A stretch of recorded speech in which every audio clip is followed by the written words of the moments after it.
238 Venezuelan men were handed over to the government of El Salvador. 137 of them were deported using this rarely used 1789 Alien Enemies Act. This is important because it gives the power to detain and deport without a court hearing first, if they come from countries at war with the U.S.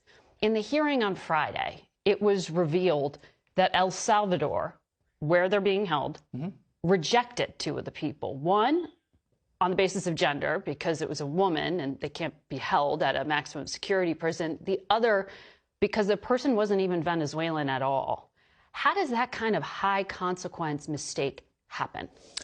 Well, these kind of one-offs we'll deal with on an individual basis. But, Margaret, the underlying issue here is twofold. So there was a mistake that you acknowledge I can't speak to those individual cases and the details of the individual cases. But what I can speak to is President Trump has determined that this group is acting as a terrorist organization. It is terrorizing our communities through attacks, torture, rape, and the most awful of situations for those communities, number one. And number two, the Alien and Sedition Act fully applies because we have also determined that this group is acting as a proxy of the Maduro regime.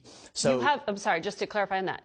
This is supposed to apply if the U.S. is at war with a country.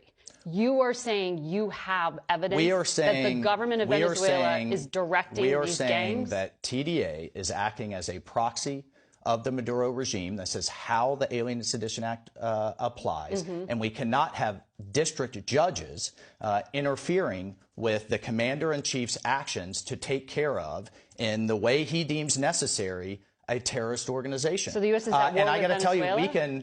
we can debate on Article 2, Article 3. That's a fair debate. However, in this case, the commander-in-chief, President Trump, is taking decisive action to rid our communities of these gangs that are operating in a paramilitary fashion, and that we know Maduro is deliberately emptying his prisons in a proxy manner to influence and attack the United States. But that's so different. That's how the U.S. is not at war with the country of Venezuela. I know the Attorney General said on another network she thinks this is going to go to the Supreme Court. Sure, that's fine. You want to have this No, fight. but Margaret, we have instances where the IRGC from Iran have operated to buy with and through Mexican cartels to then bomb facilities here in the United States. We've taken decisive action in that regard. We're going to take decisive action in this regard. And we're making a Washington, D.C. distinction when the American people are tired of being terrorized by these gangs. No one is defending gangs, but but it sounds like it. It certainly sounds like it.